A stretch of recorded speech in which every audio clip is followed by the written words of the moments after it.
जय माता दी। आज के इस वीडियो में जानेंगे हम सभी 2021 में जीवित पुत्रिका व्रत कब है, यानी कि जिसे हम सभी जितिया व्रत के नाम से भी जानते हैं। इसके शुभ मुहूर्त को जानेंगे, साथ ही साथ जितिया व्रत का महत्व क्या है और जितिया व्रत की सबसे पावन कथा क्या है, ये सब कुछ आपको इस वीडियो में बताने वाले हैं। साथ ही साथ बताएंगे जितिया व्रत से जुड़ी हुई कुछ महत्वपूर्ण बातें, तो इसीलिए ये वीडियो बहुत खास है, अंत तक जरूर देखिएगा। हमारे हिंदू धर्म में कई त्योहार बेहद धूमधाम से मनाए जाते हैं। इन्हीं त्योहारों में से एक है जितिया का पर्व। पांचांग के मुताबिक हर वर्ष अश्विन महीने की कृष्ण पक्ष की अष्टमी तिथि को जितिया का व्रत किया जाता है। हर साल सुहागन स्त्रियां जो होती हैं, यानी कि जिनकी शादी हो चुकी है, वो इस व्रत को रखती हैं और अपने संतान के लिए प्रार्थना करती हैं। सबसे खास बात पता है क्या है?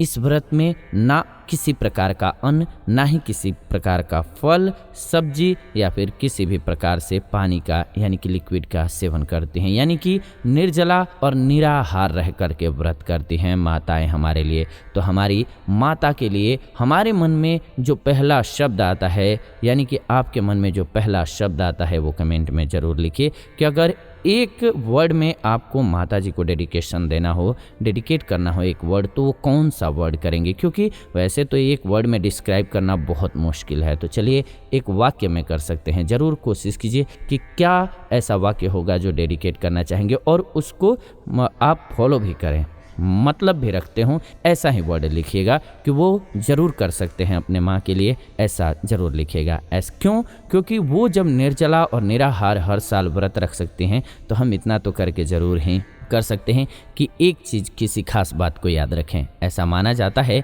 कि जितिया व्रत करने से संतान की उम्र लंबी होती है। इस व्रत को जीवित पुत्रिका और जितिया व्रत कहते हैं। इस साल ये 28 तारीख को स्टार्ट होगा और 30 सितंबर को इसका पारण होगा। आपको शुभ मुहूर्त की बात करें तो 28 को शाम को नहाए खाए मनाएंगे आप, और 29 को व्रत कीजिएगा क्योंकि उदया तिथि उसी में है सूर्योदय की, और इसके बाद 30 तारीख को आपको पारण करना है। ऐसी मान्यता है कि ये बहुत ही कठिन व्रत होता है, सभी व्रतों में से एक कठिन व्रत है। 3 दिनों तक चलने वाले इस व्रत को ज्योतिष आचार्य सबसे कठिन व्रत कहते हैं। इस दिन माताएं अपनी संतान की लंबी उम्र की कामना करके निर्जला व्रत करती हैं। सप्तमी तिथि के दिन नहाए खाए, अष्टमी के दिन जितिया व्रत और नवमी के दिन व्रत खोलना है, यानी कि पारण करना है। नहाए खाए वाले दिन यानी कि 28 तारीख को व्रत वाले जो लोग होते हैं वो सूर्यास्त के बाद कुछ नहीं खाते हैं और घर में प्याज लहसुन भी नहीं बनता है। इस बात का ध्यान रखिएगा,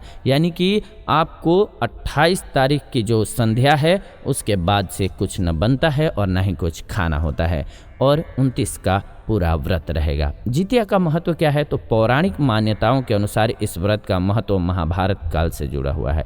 कहते हैं कि उत्तरा के गर्भ में पल रहे पांडव पुत्र की रक्षा के लिए भगवान श्री कृष्ण ने अपने सभी पुण्य कर्मों से उन्हें पुनर्जीवित किया था। तब से ही स्त्रियां अश्विन महीने के कृष्ण पक्ष की अष्टमी तिथि को निर्जला व्रत रखती हैं। कहते हैं कि इस व्रत के प्रभाव से भगवान श्री कृष्ण जो भी व्रत करता है उसके संतान की रक्षा करते हैं। क्या है पौराणिक कथा इसकी? तो धार्मिक कथाओं के मुताबिक बताया गया है कि एक विशाल पाकड़ के पेड़ पर एक चील रहती थी। उस पेड़ के नीचे एक सियारिन भी रहती थी। दोनों पक्की सहेलियां थीं। दोनों ने कुछ महिलाओं को देख करके जितिया व्रत करने का संकल्प लिया और भगवान श्री ज्यूतवाहन की पूजा और व्रत करने का प्रण ले लिया। लेकिन जिस दिन दोनों को व्रत रखना था उसी दिन शहर के एक बड़े व्यापारी की मृत्यु हो गई और उसके दाह संस्कार में सियारिन को भूख लगने लगी थी। मुर्दा देख करके वह खुद को रोक न सकी और उसका व्रत टूट गया। पर चील ने संयम रखा और नियम और श्रद्धा से अगले दिन व्रत का पारण किया। अगले जन्म में दोनों सहेलियों ने ब्राह्मण परिवार में पुत्री के रूप में जन्म लिया। उनके पिता का नाम भास्कर था। चील बड़ी बहन बनी और सियारन छोटी बहन के रूप में जन्मी। चील का नाम शीलवती रखा गया। शीलवती की शादी बुद्धिसेन के साथ हुई, जबकि सियारिन का नाम कपूरावती रखा गया और उसकी शादी उस नगर के राजा मलायकेतु से हुई। भगवान ज्यूतवाहन के आशीर्वाद से शीलवती के 7 बेटे हुए, पर कपूरवती के सभी बच्चे जन्म लेते ही मर जाते थे।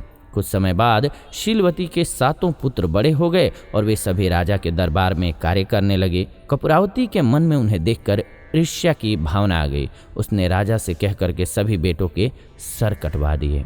उन्हें 7 नए बर्तन मंगवा करके उसमें रख दिया और लाल कपड़े से ढक करके शीलवती के पास भिजवा दिया। यह देख करके भगवान जीतवाहन ने मिट्टी से 7 भाइयों के सिर बनाए और सभी के सिरों को उसके जड़ से जोड़ करके उन पर अमृत छिड़क दिया। इससे उनमें जान आ गई। 7 युवक जिंदा हो गए और घर लौट आए। जो कटे सिर रानी ने भेजे थे वे फल बन गए। दूसरी ओर रानी कपूरावती बुद्धिसेन के घर से सूचना पाने को व्याकुल थी। जब काफ़ी देर सूचना नहीं आई तो कपूरावती स्वयं बड़ी बहन के घर गई। वहाँ सबको जिंदा देख करके वह सन्न रह गई।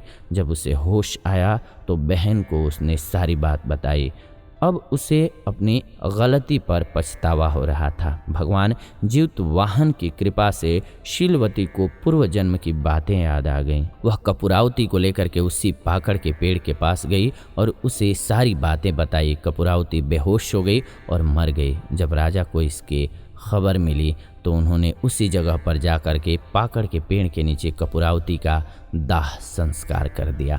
तो इस प्रकार से ये एक लौकिक कथा भी है। इसकी पौराणिक कथा तो महाभारत से जुड़ी हुई है जो हमने आपको सुनाई, और ये एक लोक की कथा है। तो ये आज की वीडियो रही आप सभी के लिए जो कि जीवित पुत्रिका व्रत से रिलेटेड रही। ऐसी ही जानकारीपूर्ण नई वीडियो इस चैनल के माध्यम से हम लेकर के आते रहते हैं। तो ऐसी नई जानकारीपूर्ण वीडियोज़ के लिए चैनल को सब्सक्राइब कर लीजिए, बेल नोटिफिकेशन को ऑन कर लीजिए ताकि नई वीडियो जब भी हम लाएं नोटिफिकेशन आपको सबसे पहले मिले। साथ ही साथ वीडियो को लाइक कर दीजिए, शेयर कर दीजिए व्हाट्सएप पे, फेसबुक पे, ताकि सभी को वीडियो मिल सके। आप देख रहे हैं जीवन जीने की कला स्पिरिचुअल चैनल। फिलहाल इस वीडियो को अंत तक देखने के लिए दिल से धन्यवाद। मिलते हैं आपसे एक नई वीडियो में नई जानकारी के साथ। प्रेम से बोलिए ओम नमः शिवाय, जय मां सरस्वती, हर हर महादेव।